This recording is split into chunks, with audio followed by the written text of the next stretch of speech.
ഈ ഡ്രഡ്ജർ സംവിധാനം അവിടെ തന്നെ തുടരുമോ? കാരണം മറ്റ് രണ്ടു പേർക്ക് കൂടി വേണ്ടിയുള്ള തെരച്ചിൽ തുടരുമെന്നാണല്ലോ സംസ്ഥാന സർക്കാരും MLA ഒക്കെ അറിയിച്ചിട്ടുള്ളത്.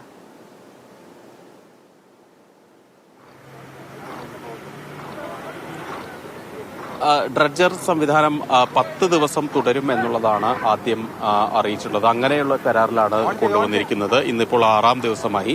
4 ദിവസം കൂടി സ്വാഭാവികമായിട്ടും ഈ സംവിധാനം ഇവിടെ തുടരും എന്നാണ് മനസ്സിലാക്കുന്നത്. പക്ഷേ ഇന്നലെ MLA പറഞ്ഞ ഒരു കാര്യം കൂടിയുണ്ട്.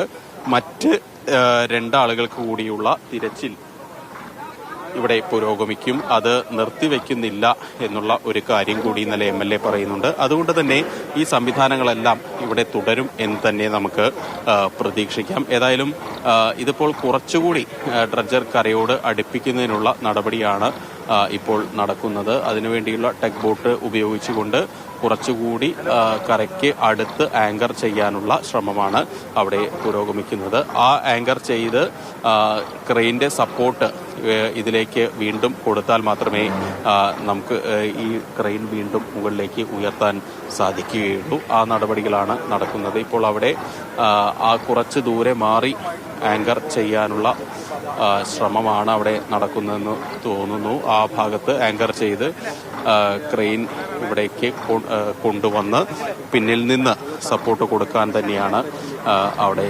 ശ്രമിച്ചുകൊണ്ടിരിക്കുന്നത്. ഏതായാലും വൈകാതെ തന്നെ ഇത് മുകളിലേക്ക് എത്തിക്കാനാകും.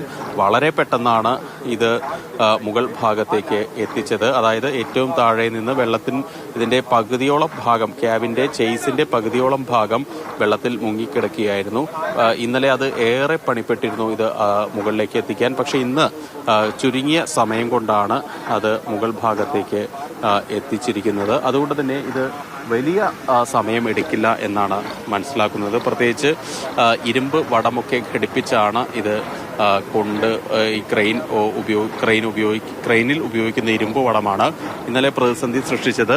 സാധാരണ വടം ഉപയോഗിച്ച് പലതവണ അത് പൊട്ടുന്ന തരത്തിലേക്കൊക്കെ പോയിരുന്നു. ഇന്ന് പക്ഷേ ആ ഒരു പ്രതിസന്ധി ഉണ്ടാവാൻ ഇടയില്ല എന്നാണ് മനസ്സിലാക്കുന്നത്. 3 ലെയറുള്ള ഇരുമ്പ് വടം ആണ് ഇപ്പോൾ ഇതിന് ഉപയോഗിച്ചിരിക്കുന്നത്. ഇപ്പോൾ ഡ്രഡ്ജർ കുറച്ചുകൂടി തീരത്തോട് അടുപ്പിക്കാനുള്ള ശ്രമങ്ങളും അവിടെ സമാന്തരമായി പുരോഗമിക്കുന്നുണ്ട്. ഏതായാലും ആ ഡ്രഡ്ജർ ഇവിടെ എത്തി ആങ്കർ ചെയ്താൽ മാത്രമേ ഇനി ഈ നടപടികൾ മുന്നോട്ട് പോകൂ. അതുവരെ ഈ ടയറുകൾ ലൂസാക്കാനുള്ള ശ്രമങ്ങളാണ് തൊഴിലാളികൾ ഇപ്പോൾ നടത്തിക്കൊണ്ടിരിക്കുന്നത്. ബാക്കിലെ 4 ടയറുകൾ ഇപ്പോൾ ലൂസാക്കി കുറച്ചുകൂടി ആ സംവിധാനം റിലീസ് ചെയ്ത് മുന്നോട്ട് കയറ്റാൻ കൂടുതൽ എളുപ്പത്തിലാക്കുക എന്നുള്ള ലക്ഷ്യത്തിലാണ് അവരുടെ നടപടികൾ ഇപ്പോൾ മുന്നോട്ട് പോയിക്കൊണ്ടിരിക്കുന്നത്.